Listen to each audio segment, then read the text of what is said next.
Robot म्हणजे एखादा माणूस वगैरे काही नाही, फक्त तो कृत्रिम आहे, पण तो एका वेळेस सगळ्या गोष्टी काम करू शकतो आहे ना. मग त्यासाठी रोबोट चालवण्यासाठी रोबोट मॅन म्हणून जे त्या ठिकाणी त्याला ऑपरेट करत असतात. त्यानंतर आपल्या हट्टी गावातले जे आनंदा पद्मोरे हे या ठिकाणी आहेत सिक्युरिटी गार्ड आहेत. त्यांना कॉन्टॅक्ट करून आपण या ठिकाणी आलोय आणि तुम्हाला जेवढी माहिती चांगल्या प्रकारे मिळत असेल तेवढी माहिती आम्ही सरांकडून घेणार आहे आणि तुम्ही पण त्या माहितीचा व्यवस्थित लाभ घ्या. आता सरांना विनंती करतोय की सर आमच्या विद्यार्थ्यांना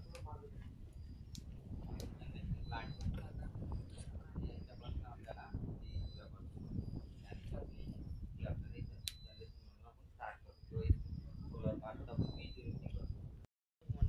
एसी कन्वर्ट करतो आणि आपल्याला एसी प्रॉपर देतो. इथून आपले दोन काय निघतात म्हणजे जसं आपल्या गावात जी 11 केवी लाईन आहे तुम्हाला त्याचं म्हणणार नाही, ती गावाला जी लाईन असते त्याच्या आपल्या 11 केवीचे ते जात आहे ते सबस्टेशनमध्ये इन्व्हर्टर सबस्टेशनला जातात.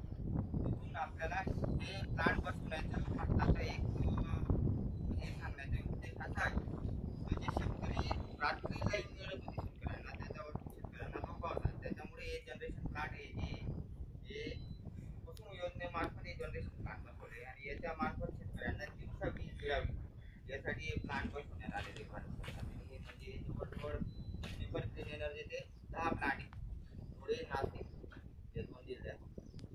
तर हा जो प्लांट आहे जनरेशन प्लांट आहे. जनरेशन प्लांट मध्ये सांगायचं महत्व म्हणजे हा जो मॉड्यूल आहे मॉड्यूल पासून तुम्हाला सांगतो हा 330 वॅटचा मॉड्यूल आहे. हा एक जो टेबल आहे आपल्याला दिसतोय समोर, हा जो टेबल आहे जो गॅप आहे मध्ये, हा जो टेबल आहे 9.9 किलोवॅटचा टेबल आहे. असे आपल्याकडे 1470 टेबल आहे.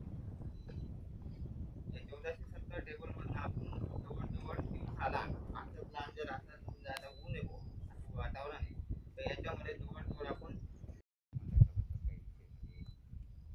आपलं सबस्टेशन आहे ना त्याची कॅपॅसिटी किती आहे माहिती तुम्हाला? 33 केबी. 33 केवी 11/33 केवी हा म्हणजे तेवढी क्षमता येते आणि पुढे पाठवतो तो. म्हणजे मेन लाईन म्हणतो ना आपण